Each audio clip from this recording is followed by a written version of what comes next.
Syederlun Nursiah, jompo miskin di Desa Gosong, Telaga Barat, Kecamatan Singkil Utara, menerima bantuan rehab rumah dari Dandim 0109 Aceh Singkil, Letkol Infanteri Muhammad Mulyono.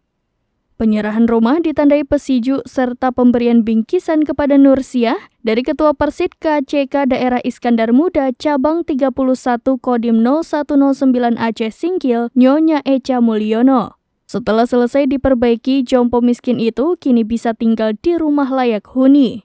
Letkol Mulyono mengatakan rehab rumah tidak layak huni bagi warga miskin selain dalam rangka HUT ke-78 TNI, sekaligus mensukseskan gerakan pelopor rumah rakyat yang dilaunching pejabat Bupati Aceh Singkil Azmi di lokasi yang sama 2 pekan lalu.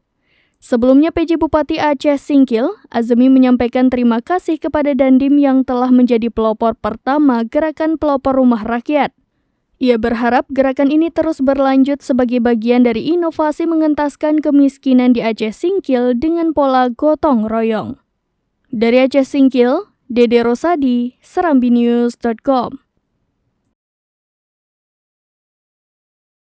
Download Tribun X sekarang, menghadirkan lokal menjadi Indonesia.